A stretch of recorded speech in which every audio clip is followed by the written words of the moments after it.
तो last class में हम लोग हाइब्रिडाइजेशन का डिस्कशन कर रहे थे।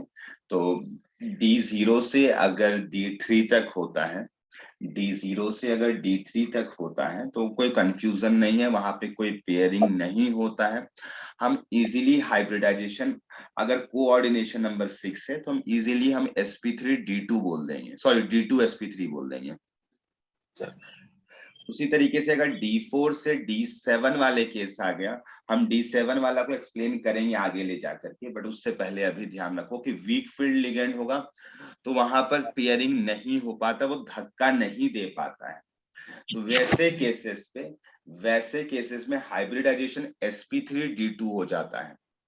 और जब धक्का दे देता है, यानी जब स्ट्रॉन्ग फील्ड लिगेंड्स आ जाते हैं तो धक्का पड़ जाता है, और वैसे केसेस में D2 sp3 हाइब्रिडाइजेशन हो जाता है। फिर D8 से D10 में फिर कोई स्ट्रॉन्ग फील्ड हो, वीक फील्ड हो, हमेशा वहां पर हाइब्रिडाइजेशन sp3 D2 होगा, कोई पेयरिंग नहीं होगा।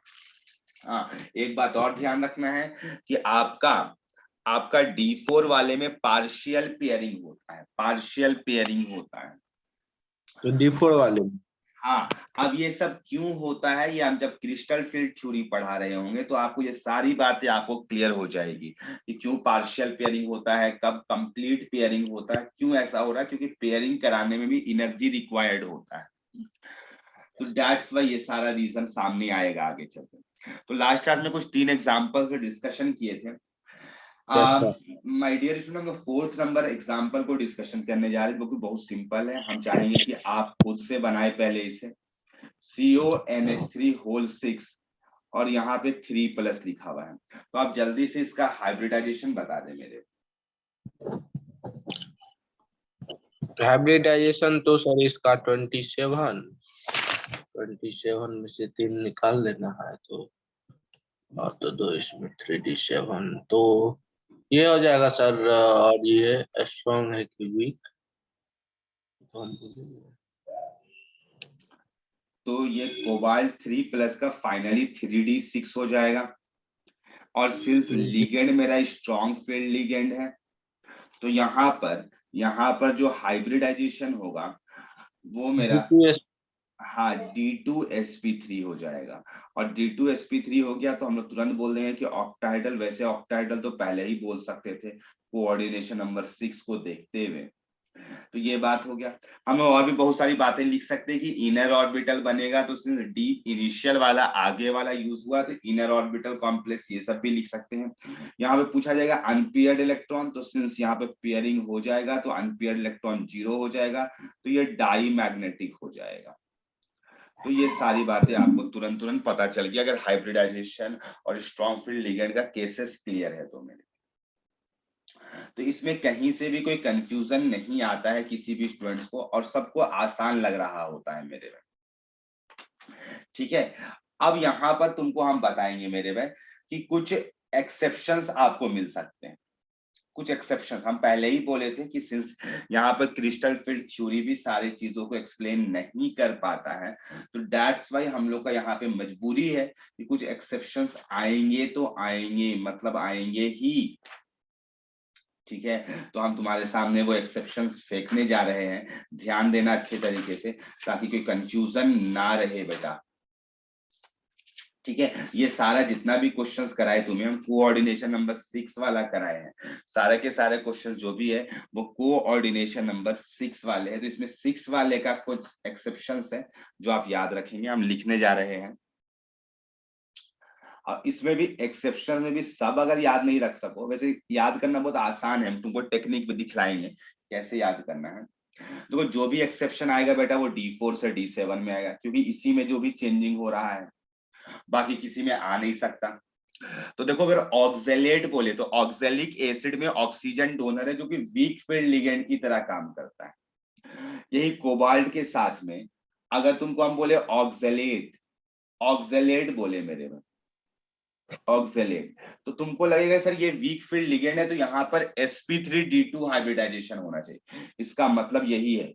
हो सकता है तुम कंफ्यूज कर जाओ कि सर ये क्या लिख दिया, C2O4 2- होता है और बेटा यहाँ पे 3-, ये दोनों सेम ही चीज है। तो ये एक एक्सेप्शन है जिसका हाइब्रिडाइजेशन नॉर्मली देखोगे तो तुमको आएगा sp3D2 बट इसका D2sp3 होता है।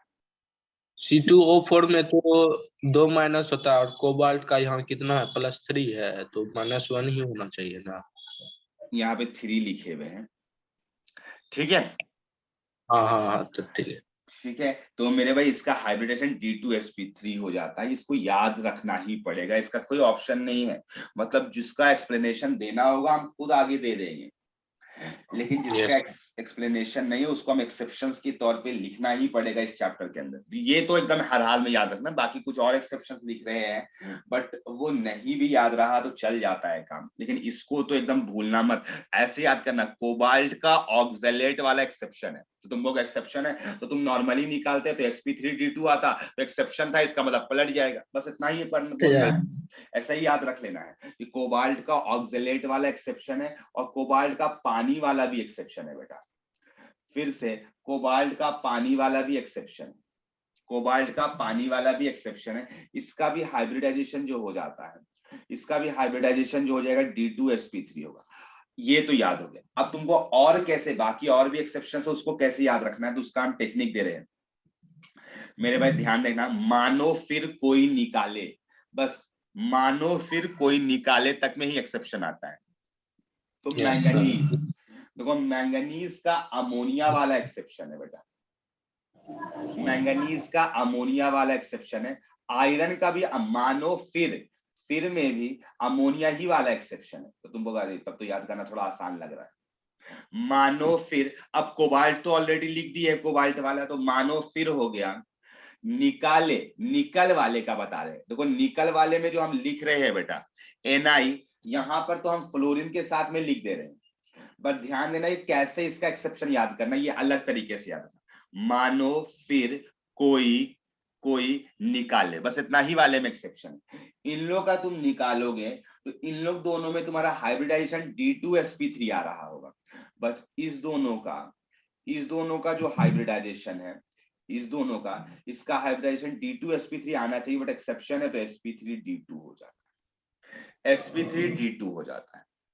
और निकल का बेटा इन जनरल +2 ऑक्सीडेशन स्टेट होता है, यहां पे निकालोगे तो +4। तो निकल का याद रखना +4 ऑक्सीडेशन नंबर वाला एक्सेप्शन होता है, +4 ऑक्सीडेशन वाला एक्सेप्शन होता है। यहाँ पे वीक फील्ड लिगेंड है, यहाँ पर वीक फील्ड लिगेंड है, तो तुम्हारा sp3d2 आ जाएगा, बट इसका हाइब्रिडाइजेशन दरअसल D2sp3 हो जाता है। तो निकल का +4 ऐसे याद रखना है, मानो फिर कोई निकाले, बस यही 4 में एक्सेप्शंस है। मैंगनीज का अमोनिया के साथ, आयरन का अमोनिया के साथ, ये दोनों तो ऐसा ही याद हो गया, दोनों में 2+ वाला ही है, ये भी याद हो गया। कोबाल्ट का तो ऑक्सलेट वाला तो एकदम रटा ही वहां होना चाहिए, बाकी भूल जाओ कुछ नहीं होगा। पानी, कोबाल्ट का पानी वाला और ऑक्सलेट वाला एक्सेप्शन है, और निकल +4 वाला एक्सेप्शन है। बस इतना ही तुमको लोड लेना था माइंड पे। तो मेरे भाई ये सारा कोऑर्डिनेशन नंबर 6 वाला तुमको हम बहुत अच्छे तरीके से सिखा दिए। अब तुम्हारे मुंह पे हम कुछ ऐसे एग्जांपल्स फेंकेंगे जो कोऑर्डिनेशन नंबर 4 वाले होंगे। तो आई होप आप रेडी होंगे 4 वाले को लेने के लिए। तो मेरे भाई हम तुम्हारे सामने एक एग्जांपल रखने जाए, इसको एक बॉक्स बना करके लिख लो, इसको बॉक्स, ये कोऑर्डिनेशन नंबर 6 वाले के एक्सेप्शन।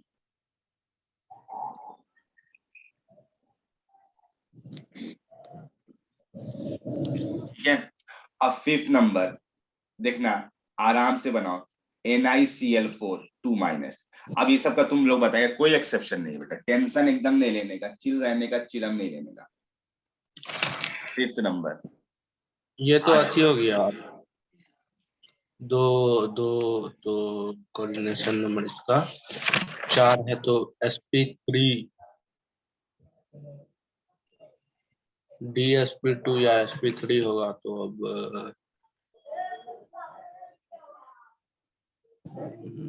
इसका तो हो जाएगा सर, डी होना चाहिए dsp3।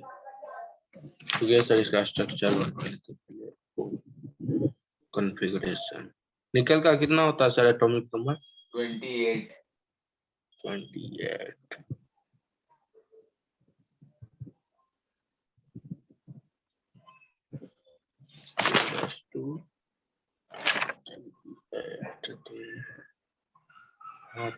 +2 है, तो जब निकालोगे तो निकल +2 है, तो इसका फाइनली 3D8 में पहुंच जाएगा, 3D8 में पहुंच जाएगा माय डियर स्टूडेंट्स।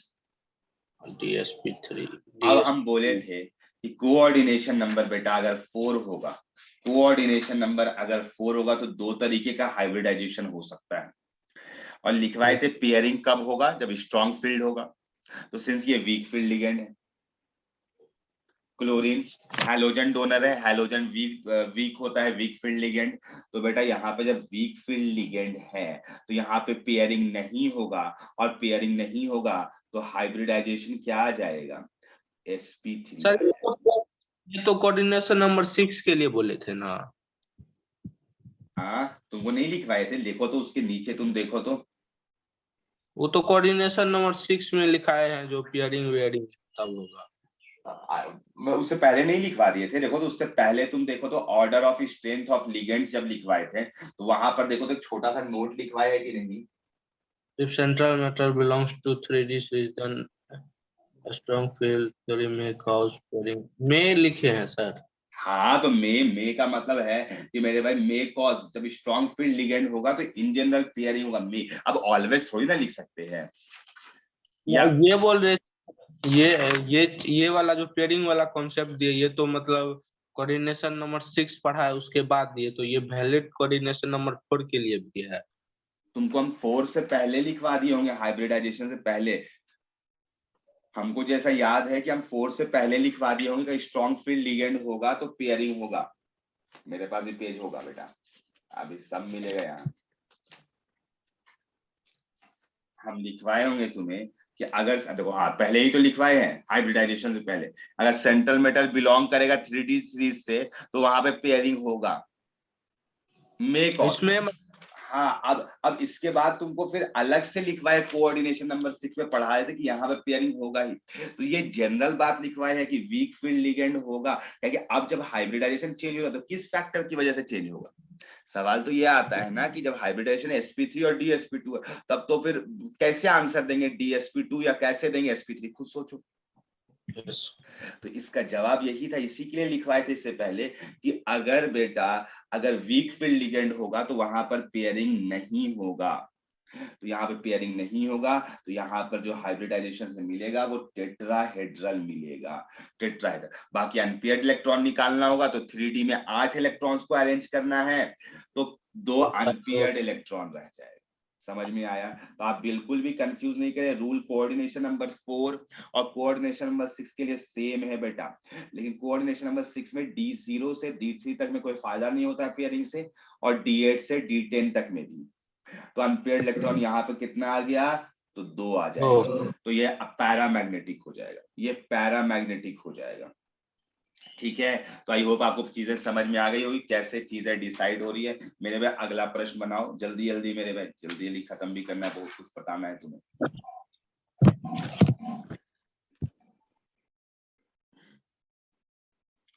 चलो NI क्वेश्चन है, 6th नंबर हो जाएगा, जैसे हमको लग रहा 5th था। NiCN4 NiCN4 2 माइनस, आराम से बनाओ एकदम इजी है। NiCN4 2 माइनस, NiCN4 2 माइनस, एकदम आसान क्वेश्चंस दे रहे हैं। तो फिर हाँ बोलो जल्दी से। DSP2। यस, यहाँ पे सिंस स्ट्रॉन्ग फील्ड लिगेंड आ गया, स्ट्रॉन्ग फील्ड लिगेंड आ गया तो इसका हाइब्रिडाइजेशन जो हो जाएगा वो DSP2 हो जाएगा। DSP2 कहने का मतलब स्क्वायर प्लेनर हो जाएगा, स्क्वायर प्लेनर हो जाएगा। और यहाँ पे अनपेयर्ड इलेक्ट्रॉन कितना हो जाएगा, 0, सारे के सारे पेयर्ड हो जाएंगे, चारों पेयर्ड रहेंगे चारों ऑर्बिटल्स पे D के। ठीक है, तो ये डाई मैग्नेटिक हो गया। 7 नंबर क्वेश्चन, NiCO4, NiCO4 इसका बताओ, NiCO4 का। ये भी वही होगा सर, मतलब DSP2। DSP2 तुम अच्छे से चेक कर लो एक बार। चाहिए सर, रुक जाइए, यहाँ पे तो कोई चार्ज है तो नहीं, तो 4s2 3d8, तो पेयरिंग तो हो सकता है सर इसमें। पेयरिंग हो सकता है मेरे भाई, ध्यान से देखो यहाँ पे निकल का 0 ऑक्सीडेशन नंबर है, तो 4H2 3D8। तो यहाँ पे देखो, अब तुमको मजा आएगा सुन करके, स्ट्रॉन्ग फील्ड लिगेंड है, तुम बोलेगा पेयरिंग होगा, तो ध्यान से देखना कि 3D8 को तुम पेयरिंग करा दो, एकदम कराना है, तुम्हारा गलत बिल्कुल कॉन्सेप्ट नहीं है मेरे भाई, ये रहा। अब इसके बाद कौन होगा, 4S। तो यही से पेयरिंग का मतलब हम बोलते हैं ना गलत है, इसका मतलब होता है धक्का देना, इसका मतलब होता है धक्का देना। तो दरअसल जब लिगेंड स्ट्रांग रहता है ना, पीछे से आके धक्का देता है, तो ये जो 4S में 2 इलेक्ट्रॉन्स है ना बेटा, ये चला जाता है इस पे, जब इसमें चला गया धक्का खा करके, तो अब जो हाइब्रिडाइजेशन हुआ, कौन सा ऑर्बिटल खाली रह गया, sp3। बात समझ में, यहाँ पे निकल का चार्ज नहीं था, वहां पे 3D8 हो जाता था। Got it. तो मेरे भाई, हम तुमको ऐसे ऐसे क्वेश्चन से मिला रहे हैं जो कि महा इंपॉर्टेंट है, थोड़ा थोड़ा भी गलती करोगे तो तुमको लगेगा कि हम जानते हुए गलत करके चले आए हैं। तो टेट्राहेड्रल हमेशा कोऑर्डिनेशन नंबर 4 हो और स्ट्रॉन्ग फील्ड लिगेंड दिखलाई दे, तो वहां पे हमेशा तुम सोचोगे स्क्वायर प्लेनर होगा, ऐसा कोई गारंटेड नहीं है। हाँ, यहाँ पर भी अनपेयर्ड इलेक्ट्रॉन जो है वो कितना है, 0 है, तो ये भी डाई मैग्नेटिक। लेकिन हाँ, इसमें नोटेबल बात ये है कि पेयरिंग बोलना ना थोड़ा गड़बड़ लाइन हो जाता है, लेकिन सिंस अब इंग्लिश में लिख भी क्या सकते हैं, और बुक्स में भी पेयरिंग ही लिखा रहता है, तो इसका रियल मतलब आज से जान लो, धक्का देना होता है, धक्का देता है पीछे से आकर के। Got it. जैसे कि क्या दे रहा है सर, क्या दिक्कत हो चीज, जा रहा है। स्ट्रॉन्ग फील्ड जो आता है वो पीछे से धक्का देगा, तो जो आउटर में जो पीछे इलेक्ट्रॉन है वो धक्का पड़ेगा तो आगे आ जाता है। पेयरिंग में का मतलब भी वही ना हुआ, मान लो 3D8 हुआ, तो जो पेयर्ड नहीं थे धक्का पड़ता है तो पेयर्ड हो जाते हैं, मतलब आगे वाले जो खाली जगह थे उसमें आ जाते हैं। जैसे मान लो कि तुम्हारे सामने में जगह है, पीछे से लाइन में कोई धक्का दे दिया मेरे को, तो तुम आगे बढ़ जाते हो कि नहीं। सेम फिनोमेना यहाँ पर भी है, मतलब समझने के पॉइंट ऑफ व्यू से, वरना बुक्स पे तो पेयरिंग ही लिखा रहता है, लेकिन यहाँ पे पेयरिंग का मतलब फील नहीं आता है, तो इसीलिए हम बच्चों को बोलते हैं इसका मतलब, रियल मतलब ये होता है धक्का देना। ठीक है मेरे भाई, ये सारी बातें जब तुमको समझ में आ गया है मेरे भाई, ये सारी बातें समझ में आ गया है, तो एक छोटा सा बात और हम एक्सेप्शन के तौर पे बताना चाहेंगे। एक्सेप्शन के तौर पे, ये इसका एक्सेप्शन का रीजन भी नहीं है बेटा, ये जो 8th नंबर एक्सेप्शन है ना, इसका रीजन भी नहीं है, बट तुमको D7 समझाएंगे ना तो उसके जैसा फील आएगा। बट पता है वो थोड़ा सा यहाँ पर इस वाले एक्सेप्शन का वो भी प्रॉपर रीजन नहीं है, हाँ उसे लगेगा कि हाँ ऐसा ही कुछ होता होगा, बट मेरे भाई ऐसा रियल मायने में यहाँ पे कुछ दूसरा फिनोमेना इन्वॉल्व है। बट फिर भी एक्सेप्शन को तो ध्यान पे रखना, कॉपर का अमोनिया के साथ, तुम लोग अच्छा मानो फिर कोई निकाले कॉपर, कॉपर भी आ गया यस, लेकिन कॉपर का कोऑर्डिनेशन नंबर तो बेटा प्लस, कोऑर्डिनेशन नंबर तो 4 ही मैक्सिमम होता है, इसका मतलब मानो मैंगनीज का भी अमोनिया के साथ में एक्सेप्शन था, आयरन का भी अमोनिया के साथ में एक्सेप्शन था, फिर कोई कोबाल्ट वाला तो याद कर लिया, ऑक्जेलेट और पानी ये तो याद हो गया, ऑक्जेलेट वाला तो महा इंपॉर्टेंट है, फिर निकल का बेटा कोऑर्डिनेशन नंबर 4 वाला एक्सेप्शन, सॉरी +4 ऑक्सीडेशन वाला एक्सेप्शन है, और कॉपर का मैक्सिमम कोऑर्डिनेशन नंबर 4 यानी कॉपर का भी अमोनिया के साथ वाला एक्सेप्शन है। सुनना मेरे भाई, अब इसका ना क्रिस्टल फील्ड थ्योरी से एक्सप्लेन हो पाता है और ना ही आपका वैलेंस बॉन्ड थ्योरी, तो भूल ही जाओ एक्सप्लेन कर पाएगा। इसका पहले ना, इसका बेटा पहले शेप आया है, इसका शेप देखा गया कि स्क्वायर प्लेनर होता है, लोगों ने तो इसका हाइब्रिडाइजेशन, इसका हाइब्रिडाइजेशन तो sp3 कह रखा था कि इसका हाइब्रिडाइजेशन sp3 होगा, बट इसका जब माइक्रोस्कोप से देखा गया यानी एक्सपेरिमेंटली ऑब्जर्व किया गया तो स्क्वायर प्लेनर आता है, और जब स्क्वायर प्लेनर मालूम हो गया तो मजबूरी में बोलना पड़ गया कि इसका हाइब्रिडाइजेशन dsp2, यानी इस बार उल्टा हुआ है। हर बार पता है हम लोग बोलते थे कि हाइब्रिडाइजेशन बताते थे, फिर उससे हम लोग शेप बताते थे। एक बात तुमको हम एक रियल बात बताना चाहते हैं मेरे में, हम लोगों को ऐसा लगता है कि हाइब्रिडाइजेशन के बेसिस पर शेप्स आते हैं या इस ज्योमेट्री डिसाइड होता है, लेकिन एक रियल बात हम तुमको बताना चाहेंगे, चाहे वो केमिकल बॉन्डिंग हो चाहे कहीं भी हो, हर कंपाउंड्स का पहले शेप आया है, ज्योमेट्री आया है, उसके बाद हाइब्रिडाइजेशन आया है।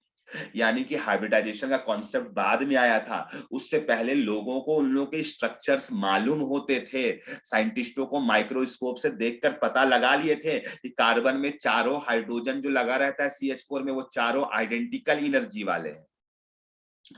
तो बाद में ये हाइब्रिडाइजेशन, तो हम लोग को ऐसा लगने लग जाता है कि हाइब्रिडाइजेशन से डिसाइड होता है, लेकिन ये बात फैक्ट है कि शेप से, ज्योमेट्री से डिसाइडेड है हाइब्रिडाइजेशन। ये बाद में आया था CH4 का। इसीलिए तो मेरे भाई हाइब्रिडाइजेशन एक इमेजिनरी कॉन्सेप्ट है, इसका रियल एग्जिस्टेंस नहीं है। क्या पता ऐसा होता भी है कि नहीं होता, इसके बारे में भी नहीं, इससे सारा थ्योरी रिलेट हो गया है। तो मेरे भाई, तो इसका कॉपर का जब अमोनिया के साथ में देखा जाता है, तो नॉर्मली देखोगे तो इसका हाइब्रिडाइजेशन के अकॉर्डिंगली जब तुम शेप ज्योमेट्री डिसाइड करोगे तो sp3 टेट्राहेड्रल आने लग जाता है। बट जब माइक्रोस्कोप से देखा गया तो स्क्वायर प्लेनर। तो फिर साइंटिस्टों ने इसका एक एक्सप्लेनेशन दे रखा है।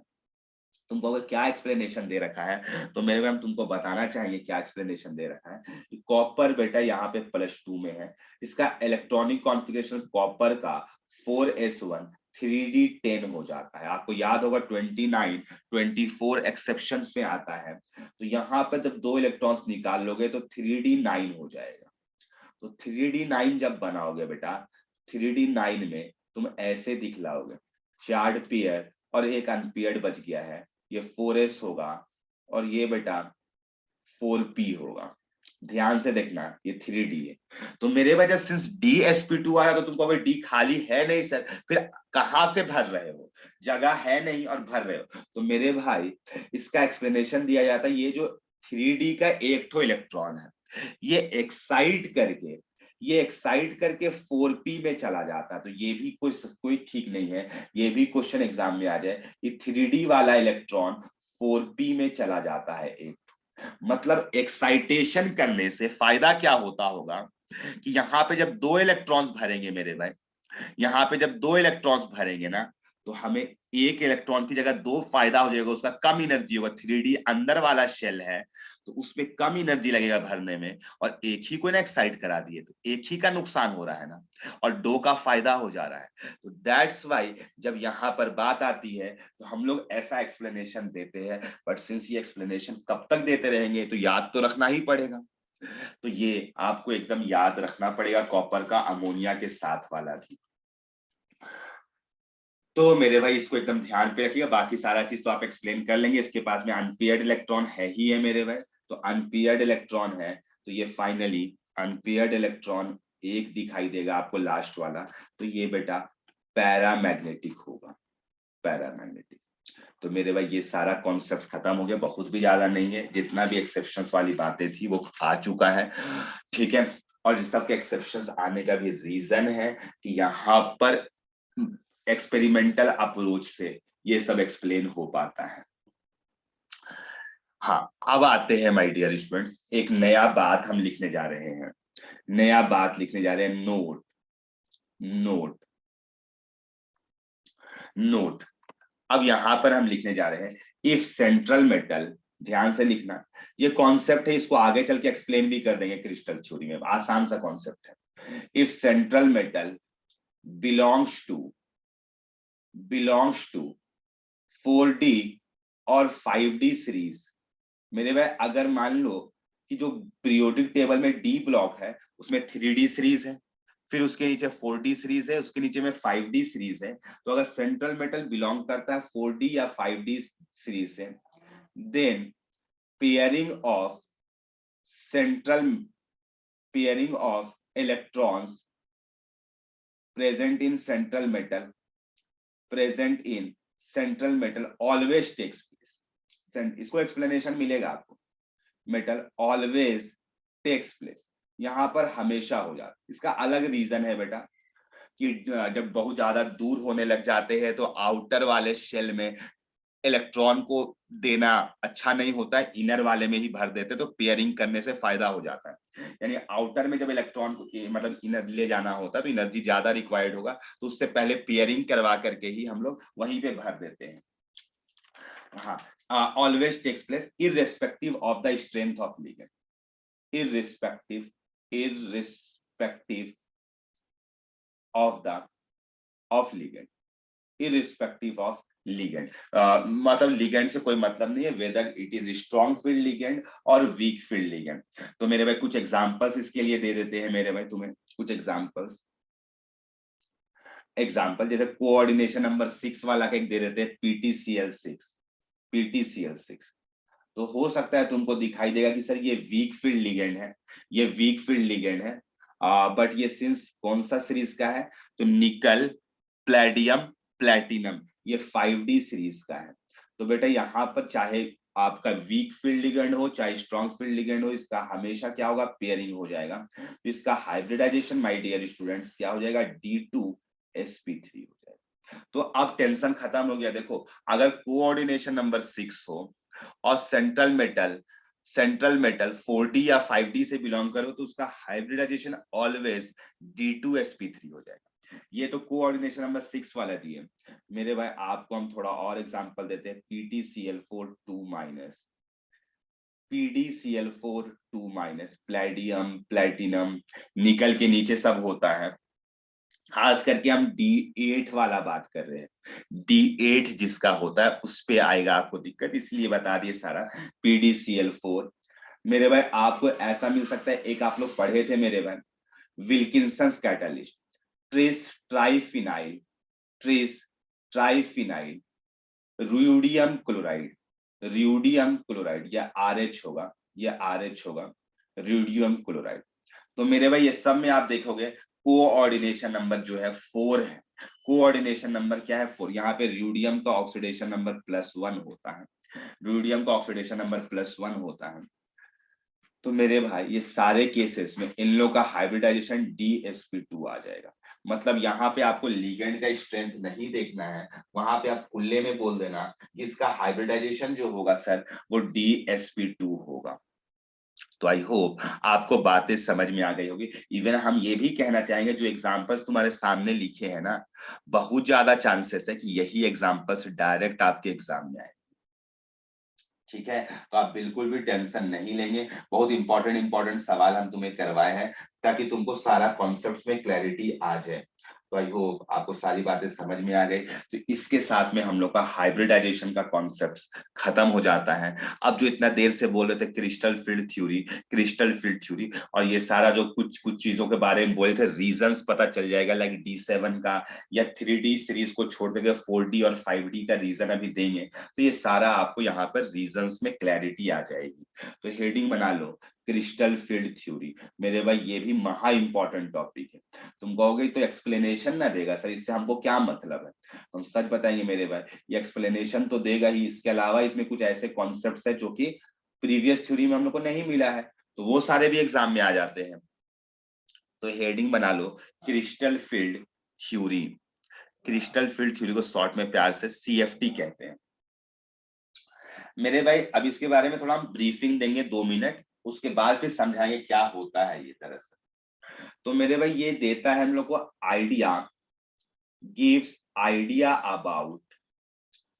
About number of unpaired electron. मेरे भाई तुमको कहा अच्छा यही देता है आइडिया, तभी तो फंस रहा था सर मामला। हाँ मेरे भाई, ये नंबर ऑफ अनपेयर्ड इलेक्ट्रॉन के बारे में हमें आइडिया दे देता था, तो दैट्स वाई पता चल जाता था कि पेयरिंग होगा कि पेयरिंग नहीं होगा।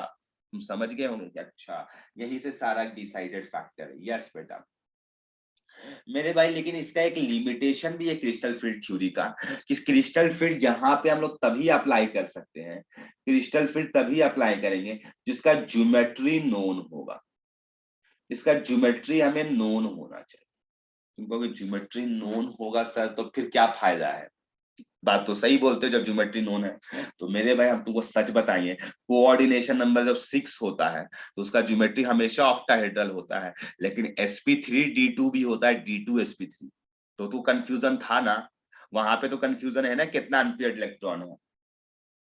तो यानी कि ये मेनली बेटा कोऑर्डिनेशन नंबर 6 के लिए है। तो कोऑर्डिनेशन नंबर अगर बेटा 6 आ जाता है तो हम लोग धड़ल्ले से कह देते हैं ये ऑक्टाहेड्रल होगा। हाँ अब तुम सोचो, ये ऑक्टाहेड्रल के बेसिस पर तुम नहीं बता सकते हो कि अनपेयर्ड इलेक्ट्रॉन होगा या नहीं होगा। तो ये मजेदार कॉन्सेप्ट, अब तुमको लगा कि हाँ सर मजेदार है, सिंस हम लोग के सिलेबस में केवल कोऑर्डिनेशन नंबर 6 के बारे में जानना है, बट सिंस आप कोऑर्डिनेशन नंबर 6 के बारे में पढ़ेंगे तो आपको कोऑर्डिनेशन नंबर 4 अपने आप समझ में आ जाएगा, कोऑर्डिनेशन नंबर 4 अपने आप समझ में आ जाएगा। तो तुम कहोगे अच्छा तब तो कोई दिक्कत नहीं है। हाँ मेरे में, अब ये थ्योरी है, सिंस ये एक थ्योरेटिकल अप्रोच है जिसमें से कुछ एजम्पशंस है, और एजम्पशंस लॉजिकल एजम्पशंस है बेटा। लॉजिकल एजम्पशन ऐसा मत समझना कि कुछ भी है ऐसा, लॉजिकल है, बस एक तो एजम्पशन जैसा तुमको लगेगा यहाँ पे कि हाँ सर ये एज्यूम किया जा रहा है, बट बड़ा कुछ है नहीं, गेम आसान है मेरे में। तो इसका कुछ एजम्पशंस पहले लिख लो बेटा। वैसे ये एग्जामिशंस के पॉइंट तुम्हारे एग्जाम में आएगा नहीं, बस सिर्फ समझ, तभी तुम थ्योरी समझ सकोगे क्या अजम्पशंस लिया गया था यहाँ पे। अच्छा यहाँ पे जर्मन साइंटिस्ट इन्वॉल्व है, एक साइंटिस्ट नहीं बहुत सारे, that's why crystal field theory है, किसी के साइंटिस्ट के नाम पे नहीं है। तो इन्होंने क्या बोला बेटा कि सेंट्रल मेटल को हम पॉजिटिव चार्ज बोलेंगे, दरअसल उस पे आयनिक रहता है मेरे भाई, तो इसको हम क्या बोल दिए कि सेंट्रल मेटल को हम लोग पॉजिटिव चार्ज बोल करके पुकारेंगे। Central metal is assumed as positive charge. तुम लोग हाँ इस पे हमें कोई आपत्ति नहीं है, आप पॉजिटिव चार्ज बोल सकते हो इस। तो ये लॉजिक क्या हुआ, NiCO का होल फोर्स जो रहता है उसमें तो वो न्यूट्रल होता है। हाँ निकल न्यूट्रल होता है, लेकिन metals are electropositive in nature, तो उसके बेसिस पर अगर तुम सोचोगे तो तुमको लगेगा कि हाँ सर ये लॉजिकल टाइप का आंसर है, इजीली वो लोग इलेक्ट्रॉन्स लूज कर देते हैं, कंडक्शन इजी हो जाता है, ठीक है। तो central metal is assumed as positive charge, जैसे जैसे अगर बोले बेटा Fe3+, तो इसको तुम लोग क्या बोल सकते हो, प्लस क्यू बोल सकते हो, ये मतलब हो गया। मतलब इसका मतलब केवल एक ही लाइन बोलना चाहते हैं कि सेंट्रल मेटल का मास वास नहीं है, ऐसा केवल चार्ज बोल दे रहे हैं, चार्ज है ये, मतलब यहाँ पे मास को रिप्लेस कर दे रहे हैं, ऐसा एज्यूम कर रहे हैं। अब सुनना, अब यहाँ पे जो मेनली मिलेगा तुमको अनायनिक लिगेंड मिलता है और न्यूट्रल मिलता है, और कटायनिक लिगेंड तो बहुत रेयरली मिलता है, तो कटायनिक को भी बात किए थे मेरे भाई, बट ये मेनली बात की है अनायनिक के लिए और न्यूट्रल के लिए। तो कटायनिक के लिए भी बताया गया, ऐसा मत समझना, बट आपको समझना है अनायनिक के लिए मेनली और न्यूट्रल के लिए। तो अनायनिक लिगेंड को बोले ये निगेटिव चार्ज की तरह हम ट्रीट करेंगे इसे, निगेटिव चार्ज की तरह। और मेरे भाई अगर आपका न्यूट्रल लिगेंड आ जाए तो उसको तुम ऐसा सोचो, न्यूट्रल लिगेंड्स को, कि ये डाइपोल है, डाइपोल में नेट चार्ज 0 हो जाएगा, तो बोले ये डाइपोल की तरह ट्रीट करो इसे। आ रही है बातें समझ में? तुमको इससे फायदा क्या होगा सर हमें?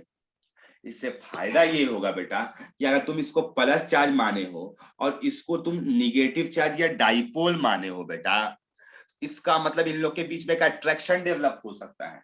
जैसे Fe3+ है और इसके सामने में अगर लिगेंड है बेटा, तो इससे देखो, अगर तुम देख सकते हो तो यहाँ पर ये प्लस क्यू है और ये माइनस क्यू है, तो इसके बीच में एक इलेक्ट्रोस्टैटिक अट्रैक्शन दिखाई दे सकता है तुम्हें।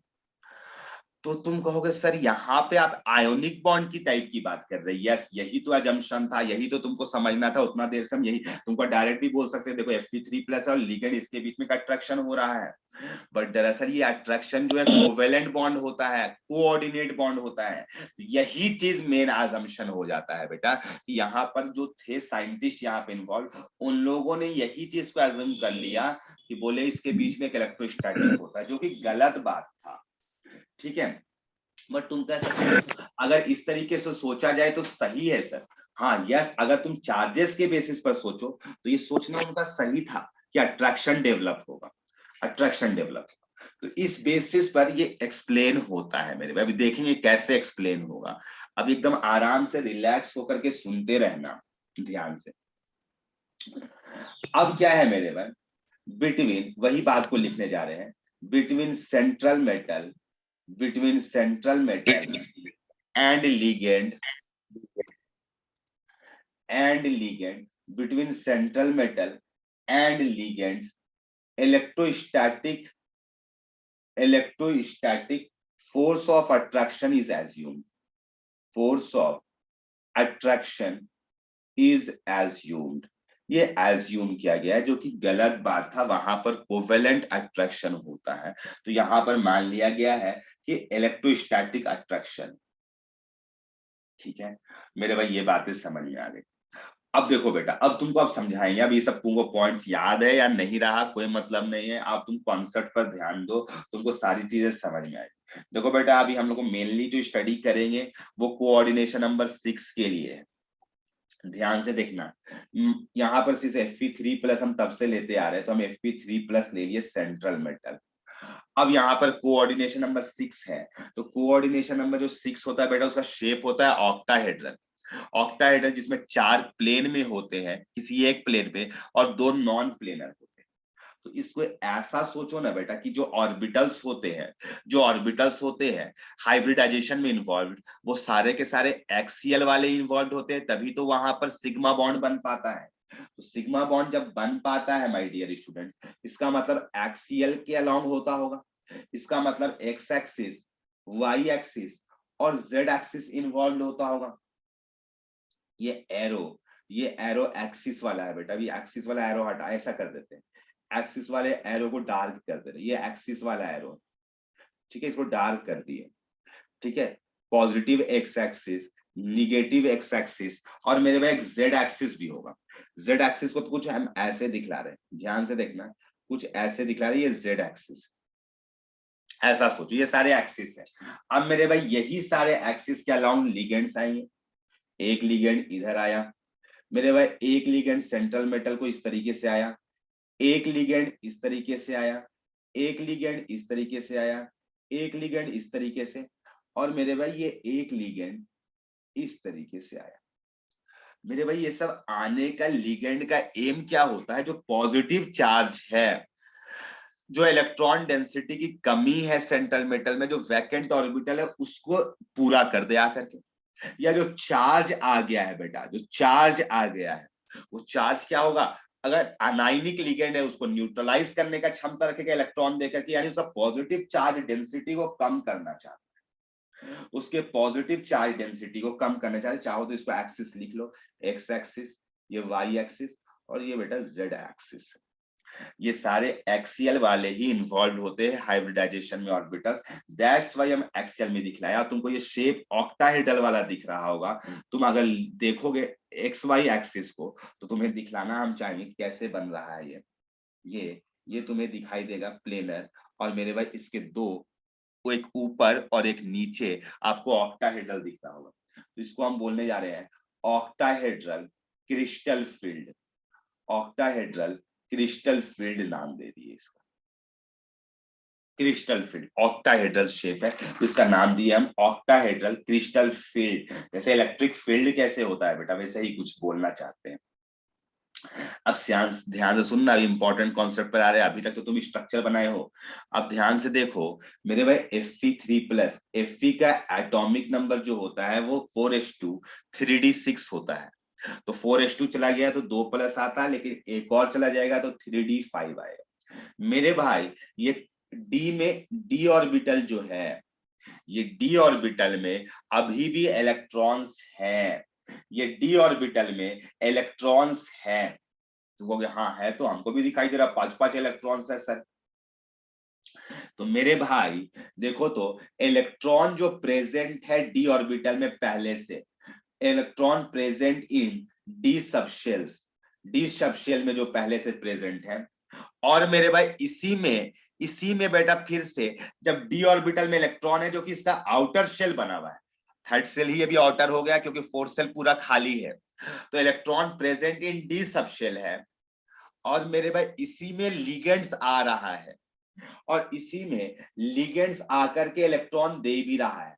क्योंकि तुम खुद सोचो बेटा, खुद सोचो कि इसका हाइब्रिडाइजेशन अगर बात करेंगे मेरे भाई, तो हाइब्रिडाइजेशन के टाइम में डी ऑर्बिटल्स ये सारे के सारे इन्वॉल्व हो गए, या यहाँ पर जब इलेक्ट्रॉन्स जब अरेंज्ड होंगे माय डियर, इसमें Fe के अराउंड पे, जब Fe के सामने में इलेक्ट्रॉन्स अराउंड पे होंगे और उसमें लिगेंड आकर के इलेक्ट्रॉन दे रहा होगा, तो एक रिपल्सिव फोर्स डेवलप हो जाएगा।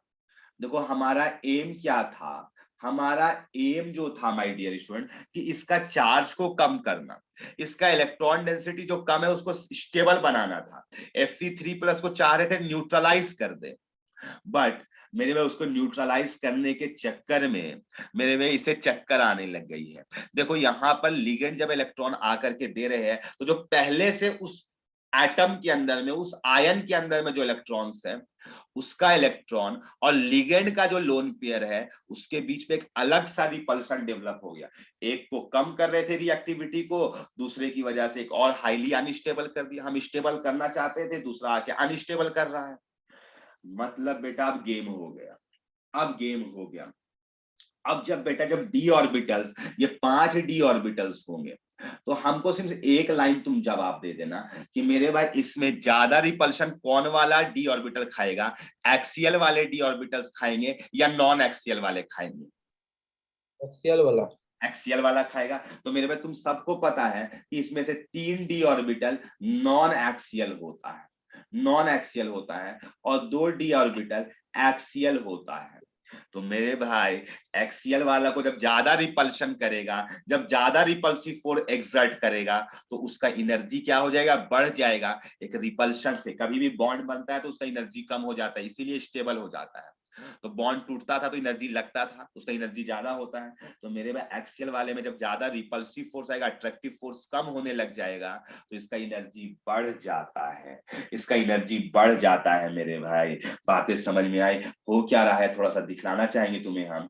यहाँ पे जैसे DXY है, अगर ये DXY है और लिगेंड बेटा इधर से आ रहा है, लिगेंड अगर इधर से आ रहा है तो डायरेक्टली उसको नहीं अटैक कर पा रहा है। लेकिन यही अगर DX² - Y² है, DX² - Y² है बेटा, उस केस पे जब लिगेंड आ रहा है मेरे भाई तो सीधा सीधा उसको रिपेल करवा देगा। उसमें पहले से जो इलेक्ट्रॉन्स है उस पे रिपल्शन लगने लग जाएगा, उस पे रिपल्शन लगने लग जाएगा मेरे भाई, ये गेम होने लग जाता है।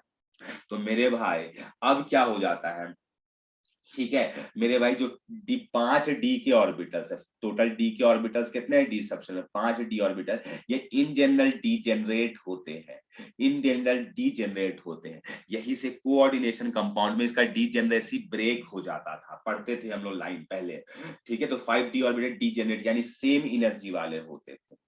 लेकिन मेरे भाई due to repulsion, due to repulsion क्या हो जाता है मेरे भाई, इसके रिपल्शन की होने की वजह से डी ऑर्बिटल्स अपना डीजेनरेसी को लूज कर देते हैं।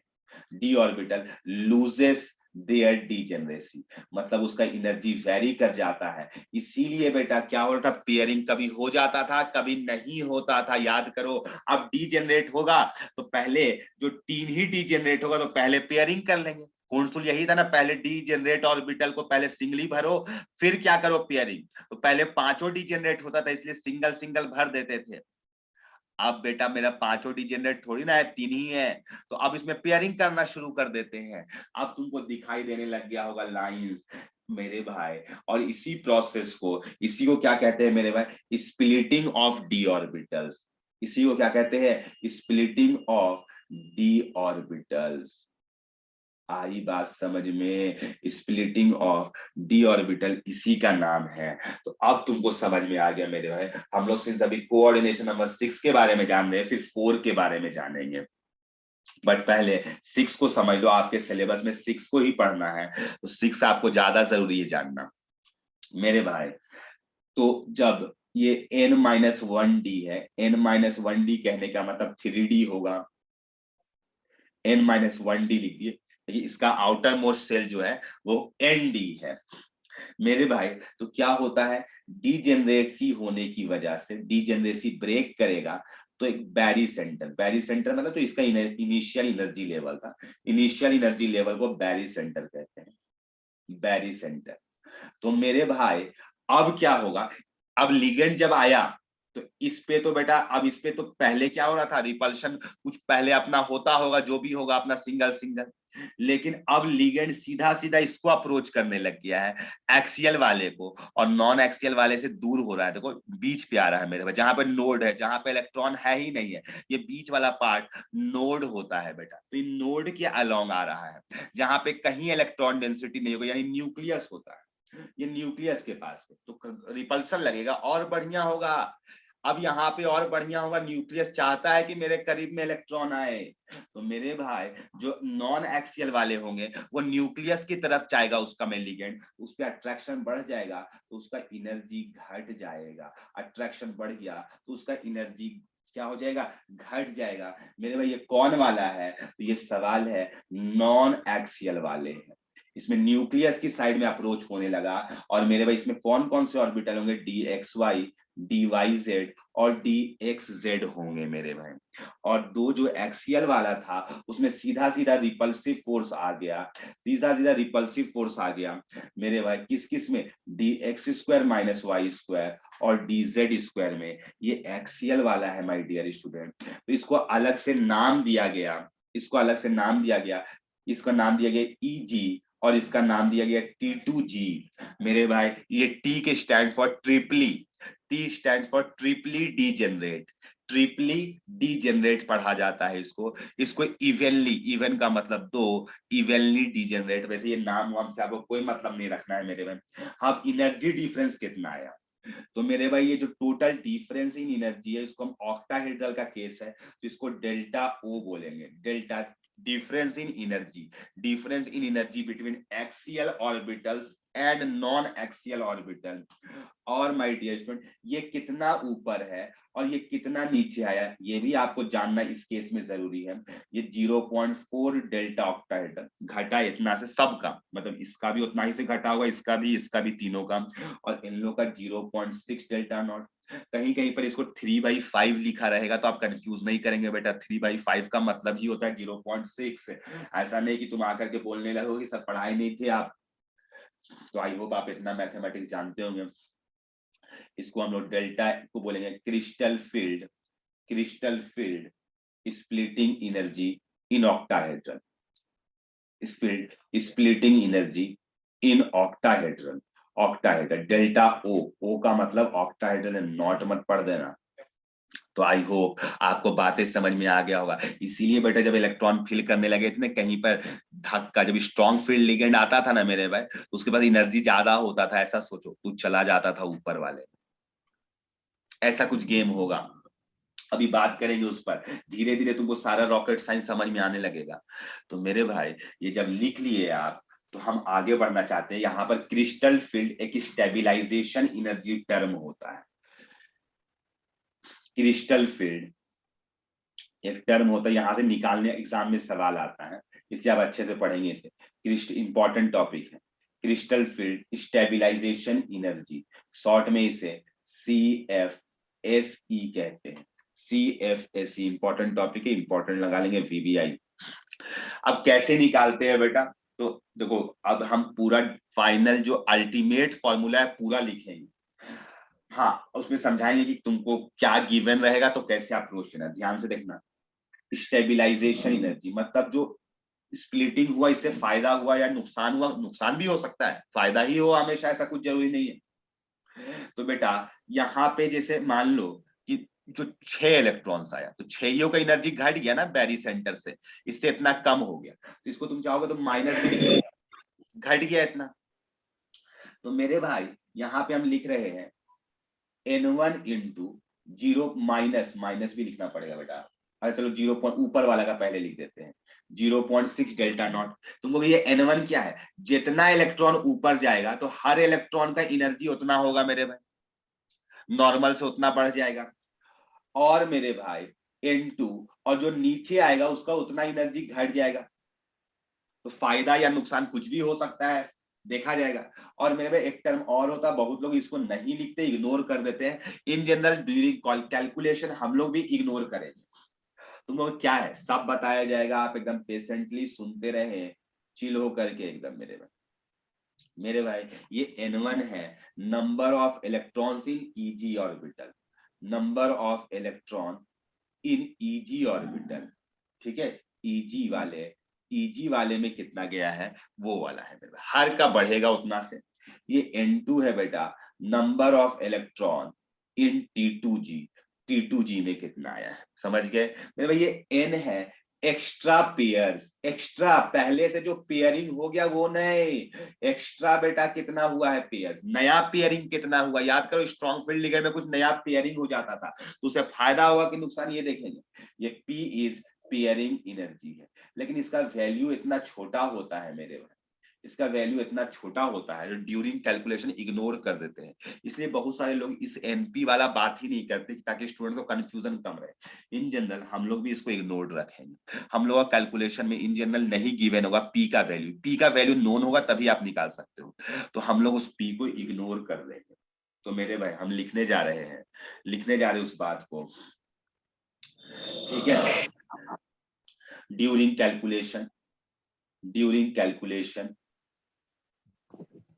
Calculation of crystal field stabilization energy, pairing energy is neglected, but यही तो कॉन्सेप्ट है मेरे भाई, यही से तो समझ में आएगा कि पेयरिंग कब करवाना है नहीं कराना है, यही तो मेरा आईटी है। अब मेरे भाई एक सवाल हम तुमसे पूछना चाहते हैं, बस तुम लोग जवाब दे देना हमें।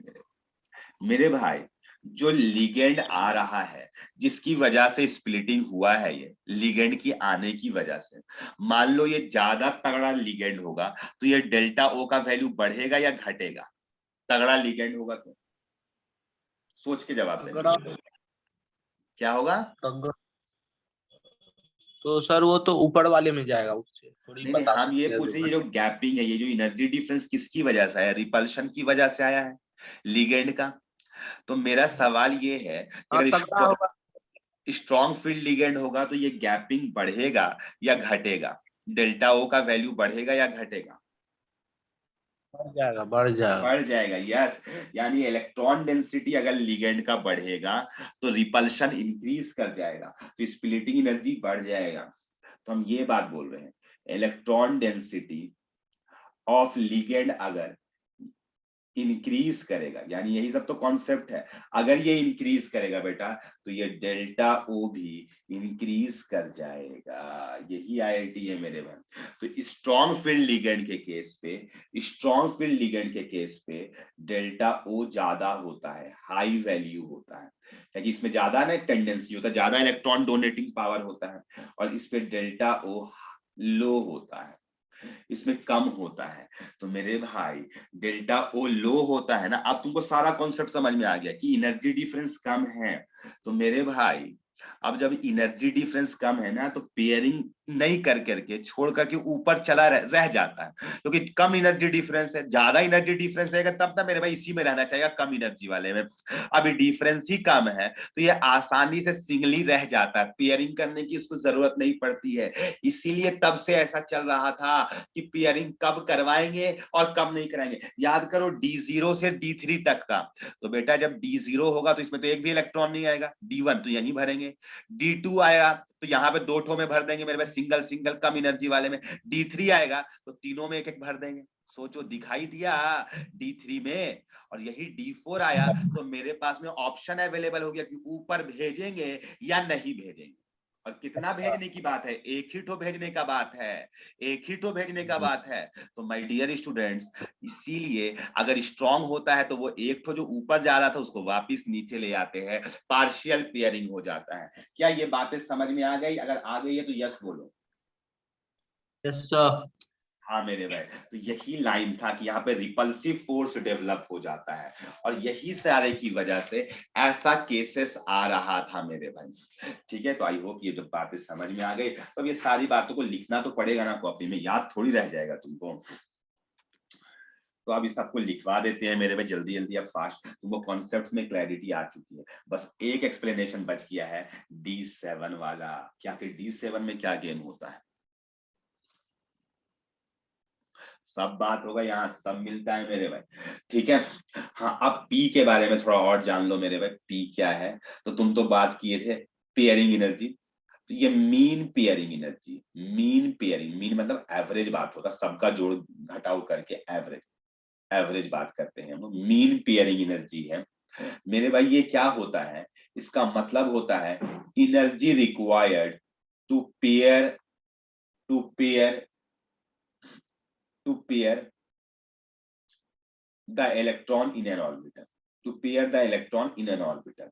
मेरे में पता है जब पेयरिंग करवाते हैं ना तो उस पेयरिंग कराने में भी एनर्जी लगता है, पेयरिंग करवाने में भी एनर्जी लगता है हमें, तो यही है पी, पी एनर्जी लगता है। तो जब स्ट्रॉन्ग फील्ड लिगेंड आता है ना बेटा, तो देखो स्ट्रॉन्ग फील्ड लिगेंड में भी क्या बताएं कि ऑक्टाहेड्रल वाला डेल्टा ओ बहुत ज्यादा हो जाता है, डिफरेंस रिपल्सिव बहुत बढ़ जाता है, तो डेल्टा ओ बहुत ज्यादा हो जाता है, तो ये पी से ज्यादा हो जाता है। जितना हमें पेयरिंग में लगेगा ना उससे कहीं ज्यादा है बेटा ऊपर भेजने में, तो हम बोलेंगे नहीं बेटा पेयरिंग ही करा लो। क्या बोलेंगे, तो पेयरिंग करा लो। तो that's why strong field ligand के केस में पेयरिंग हो जाता है, टेक्स प्लेस। समझ गए, ये डेल्टा ओ बहुत ज्यादा हो जाता है। और यही चीज बेटा अगर वीक फील्ड लिगेंड होता है तो उस केस पे ये जो डेल्टा ओ है और पी है तो पेयरिंग एनर्जी ज्यादा हो जाता है, लेकिन डिफरेंस कम होगा, रिपल्शन कम था, तो पेयरिंग नहीं हो पाता है, pairing not takes place, not takes place. I hope आपको बातें समझ में आ गई, कब ईजी में भेजना है और कब ईजी में नहीं भेजना है बेटा। तो अगर हम तुमको बोले, अब यहाँ पर थोड़ा आगे बात करें मेरे भाई, तो अगर हम बोले कि बेटा इलेक्ट्रॉनिक कॉन्फ़िगरेशन लिखो, फास्ट फास्ट लिखना, कोई बड़ा सब कुछ समझ में आ चुका है, अब हम भी फास्ट फास्ट लिखेंगे। ऑफ सेंट्रल मेटल, अगर हम बोले सेंट्रल मेटल का तुमको इलेक्ट्रॉनिक कॉन्फ़िगरेशन लिखना है, बहुत आसान है बेटा। अगर D1 आया तो उसको कैसे लिखेंगे, तो T2G में 1 जाएगा, EG में 0 जाएगा, EG में 0 जाएगा, फटाफट लिखना मेरे में। तो अनपेयर्ड इलेक्ट्रॉन कितना होगा, कॉमा अनपेयर्ड इलेक्ट्रॉन, इस पे 1 हो जाएगा। जल्दी जल्दी ये सब समझ में आ रहा होगा, नहीं समझ में आएगा तो पूछ लीजिएगा। T2G में 2 जाएगा, ये मेरे में पेयर्ड नहीं होगा, ध्यान रखना ये अनपेयर्ड ही होगा, EG में 0 होगा। अनपेयर्ड इलेक्ट्रॉन 2 आ जाएगा, ये दोनों अनपेयर्ड है। D3 में बेटा T2G 3 हो जाएगा, और सॉरी EG 0 हो जाएगा। अनपेयर्ड इलेक्ट्रॉन तीनों के तीनों अनपेयर्ड होगा मेरे भाई, यहाँ पे कोई दिक्कत नहीं था, स्ट्रॉन्ग फील्ड हो और वीक फील्ड हो, कहीं कोई टेंशन नहीं। अब आते हैं बेटा D4 में। D4 देखो, D4 में क्या होगा, तो D4 के केस पे अगर स्ट्रॉन्ग फील्ड लिगेंड का, तो मेरे में अगर स्ट्रॉन्ग फील्ड लिगेंड रहा तो पी ज्यादा हो जाएगा, पेयरिंग कराना मुश्किल होगा। पेयरिंग क्या होगा, सॉरी स्ट्रॉन्ग फील्ड है तो पेयरिंग कराना क्या होगा मेरे भाई, आसान, पी का कम होगा वैल्यू, पी का कम होगा तो हम लोग चारों भर देंगे T2G में, EG में नहीं जाने देंगे, तो अनपेयर्ड इलेक्ट्रॉन कितना आ जाएगा बेटा, 2 आएगा। और अगर वीक फील्ड लिगेंड होगा तो मेरे भाई वैसे केस में T2G का वैल्यू क्या हो जाएगा, 3, और EG में 1 चला जाएगा, यहाँ पे अनपेयर्ड इलेक्ट्रॉन 4 हो जाएगा। तो मेरे भाई D4 समझ में आ गया। हमको ऐसा लगता है कि D5 और D6 लिखना नहीं चाहिए हमें, क्या कहते हो, तो सर मत लिखिए कोई जरूरत है ना, क्योंकि तो समझ में आ गया कि सब में वैसे ही चलेगा। हम बेटा तुम्हारे सामने में D7 लिखना चाहते हैं, D7 लिखना चाहते हैं कि D7 में क्या होता है बेटा, ध्यान से सुनना मेरी बातों को। फॉर स्ट्रॉन्ग फील्ड लिगेंड आया बेटा, तो तुम कहोगे सर T2G में अब स्ट्रॉन्ग है तो क्या करेगा, सारा को पेयरिंग करा दी, तो EG तो 1 हो रहा है ना सर, EG तो 1 हो रहा है ना सर, तो इसका मतलब आपके पास में D तो खाली 1 ही बचता है, तो इसका हाइब्रिडाइजेशन आप D2sp3 कैसे कह रहे थे।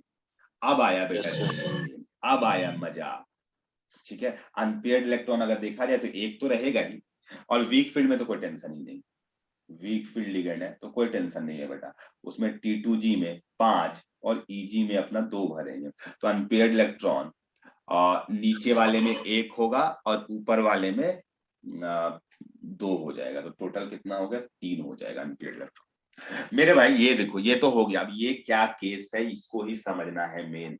अब ये क्रिस्टल फील्ड थ्योरी समझ में आ जाएगा। जो कॉपर वाला आया था ना अमोनिया के साथ एक्सेप्शन, कि 3D से 4D में, 3D से 4P में चला जाता है और D7 वाले में 3D से 4D में चला जाता है। हम बताए थे कल काहे चला जाता है, इस बात को समझना। देखो ये D7 वाला केस है बेटा, ये 3D का T2G होगा, ये 3D का T2G होगा मेरे भाई। इसी तरीके से फिर 3D का EG वाला होगा, है ना, 3D का। तो मेरे भाई 3D का EG है मेरे भाई। 4D जो आता है ना, देखो आप सुनना, यहाँ इसी के बीच में हो जाता है 4S और 4P इसी के बीच में आ जाता है मेरे भाई, इसका तो कोई टेंशन नहीं। और 4D जो होता है मेरे भाई, उसका एनर्जी या तो अप्रोक्सीमेटली 3D EG के बराबर हो जाता है, या तो 4D वाले का एनर्जी बेटा या तो 3D के बराबर हो जाता है किसी केस में, या थोड़ा सा ज्यादा होता है, थोड़ा सा ज्यादा होता है। 3D EG वाला और 4D वाले का एनर्जी अप्रोक्सीमेटली बराबर होता है जब एनर्जी डायग्राम देखा जाता है। स्प्लिटिंग होने की वजह से 3D ऊपर फैल गया है, तो ऊपर फैलने की वजह से जो 3D EG वाले का एनर्जी है ये अप्रोक्सीमेटली 4D के बराबर हो जाता है। तो होता क्या है मेरे भाई, अगर तुम D7 वाले केस पे अगर तुम अनपेयर्ड रहने दोगे तो हाइब्रिडाइजेशन sp3d2 हो जाएगा। D वाले में 4D वाले में 4 इलेक्ट्रॉन्स आएंगे, तो मेरे भाई अगर 4 इलेक्ट्रॉन को 3D में भर दे थोड़ा सा लो एनर्जी वाले में, तो ज्यादा फायदा हो जाएगा एज कॉम्पेयर्ड विद एक ही को ना एक्साइट कराना पड़ेगा। तो एक ही एक्साइट कराने में हमको कम एनर्जी लगता है और उससे कहीं ज्यादा फायदा हो जाता है मेरे भाई। तो इसीलिए का बराबर क्या बोल रहे हैं सर? बोल रहे हैं इसमें 4D इलेक्ट्रॉन 3D में जाता है। 3D वाला जो EG में एक ठो है ना बेटा 3D7 में, अच्छे से चल देखो, जाता है 4D में। हाँ वो 4D में चला जाता है। क्यों जाता है उसका रीजन दे रहे कि अप्रोक्सीमेटली एनर्जी क्या है 4D का बराबर। तो अगर एक इलेक्ट्रॉन को जो EG वाले में एक आ रहा है, इसको अगर एक को एक्साइट करा दिए तो इसके जगह पे 4 का फायदा हो रहा है ना। जो D2 आएगा, नहीं तो 4D2 वाले में चला जाता है हाइब्रिडाइजेशन में 4 इलेक्ट्रॉन, तो उससे ज्यादा फायदा हमें 3D भेजने में हो जाता है और इसीलिए ऐसा बन रहा होता है मेरे भाई। तो आई होप आपको समझ में आ गया हो क्यों ऐसा कराते हैं। क्लियर हो गया सारा कॉन्सेप्ट, यस या नो? क्लियर है? तो मेरे भाई ये सब आप अपने अच्छे से वर्ड में लिख लीजिएगा। तो यहाँ पर से 3D से यहाँ पर से एक इलेक्ट्रॉन 4D में चला जाता है, एक्साइटेशन। सेम इसी टाइप का कुछ फेनोमेना याद करो कॉपर वाले में हुआ था कि 3D का एक इलेक्ट्रॉन 4P में गया था, 4P में गया था। इसी टाइप का कुछ फेनोमेना है मेरे भाई। अब हम तुम्हारे D8 D9 D10 वाला थोड़ा सा एक बात कर लेते हैं D8 को लेकर के, तुम भी क्या याद रखोगे मेरे भाई। तो D8 में बेटा देखो यहाँ पे जब भरेंगे तो T2G और EG आया बात। तो मेरे भाई T2G में मैक्सिमम कितना भरेंगे 6, क्योंकि पेयरिंग तो कराना ही पड़ेगा हमें, 8 है तो मान लो तुम 5 भर दिया पहले, फिर पेयरिंग कराने का तो 3 भरेगा ना नीचे वाले में 6, और EG वाले में कितना रह जाएगा बेटा, तो 6 और 2 8। तो मेरे भाई चाहे स्ट्रॉन्ग रखो चाहे वीक रहो, इसमें हमको क्या जरूरत है पेयरिंग कराने का, कोई मतलब ही नहीं बनता है, तो इसीलिए ऐसा ही रह जाता है। इसी तरीके से D9 और D10 भी हो जाएगा। तो हम ज्यादा नहीं बोलेंगे, आप समझदार है, आप तुमको हम P निकालने के लिए थोड़ा सिखा लेते हैं। वैसे आपको जरूरत नहीं पड़ेगा बट फिर भी आपको हम लिखे हैं तो बताएंगे हाउ टू फाइंड P। क्या पता एग्जाम में यूज करा ले तो कम से कम देखा तो रहेगा। मान लो बेटा D6 है, D6 है तो D6 को अगर नॉर्मली तुम भरते इलेक्ट्रॉन को तो ऐसे भरते 3D में, ऐसे भर देते। और अगर तुम इसको पेयरिंग कराओगे तो मेरे भाई पेयरिंग जब कराओगे तो यहाँ पे ये 3, तो हमको बताओ नंबर ऑफ एक्स्ट्रा पेयर्स कितने आए हैं, नंबर ऑफ एक्स्ट्रा पेयर्स कितने आए हैं, 2 आए हैं। हाँ तो 2 न्यू पेयरिंग हुआ है। तो इसका जो जवाब होगा वहां पे NP जो था, तो NP इक्वल टू जो पेयरिंग एनर्जी भरेंगे क्रिस्टल फील्ड वाले में 2P, और ये P का वैल्यू आपको गिवन रहेगा, my dear student. I hope ये लाइन आपको समझ में आ गई है एकदम अच्छे तरीके से, सारा कॉन्सेप्ट क्लियर हो गया होगा। मेरे भाई हम यहाँ पर से तुम्हें एक क्वेश्चन घर के लिए हम दे रहे हैं, घर में बना लेना बेटा, तुमको अच्छा लगेगा जान करके ले रहे हैं, तुमको जान करके अच्छा लगेगा। ध्यान रखना, अगर नॉर्मली केवल क्रिस्टल फील्ड स्टेबलाइजेशन एनर्जी निकालना होगा तो पी तो इग्नोर करना ही है, पी तो उस फॉर्मूला में इग्नोर करना ही है बेटा। और ध्यान से सुनो, पी को तो इग्नोर कर दीजिएगा। अब यहाँ पे जब निकालिएगा बेटा, तो यहाँ पे जब आप वैल्यूज पुट करेंगे तो हो सकता है कभी निगेटिव में वैल्यू आ जाए, निगेटिव में आ जाए। तो अब तुम जब कंपैरिजन कभी भी करना होगा एनर्जी का, जब वैल्यू निकालना होगा तो निगेटिव में आए पॉजिटिव में आए कोई मतलब नहीं है, निगेटिव में आए पॉजिटिव में आए कोई मतलब नहीं है, अगर वैल्यूज केवल क्रिस्टल फील्ड स्टेबलाइजेशन एनर्जी निकालना होगा तो। लेकिन अगर कभी कंपैरिजन हो तो मैग्नीट्यूड से करिएगा केवल, अगर कभी कंपैरिजन हो तो आप केवल हमेशा मैग्नीट्यूड से करिएगा, नहीं तो निगेटिव, मान लो दोनों का निगेटिव आ रहा है तो निगेटिव में उल्टा ना हो जाता है मेरे में -2 और -4, -2 बड़ा हो जाता है तो उसमें कंफ्यूज कर सकते हैं यार, तो उस टाइम में आप मैग्नीट्यूड को देख करके कंपैरिजन करेंगे, ध्यान रखिएगा। यहाँ पे स्टूडेंट गलती कर देते हैं, तो एक क्वेश्चन लिख लो बेटा होमवर्क के लिए, ये जेई में ऑलरेडी आया हुआ question, which complex ion when complex ion will lose its crystal field stabilization energy upon oxidation of its central metal, लिखो, of its central metal to +3 oxidation state।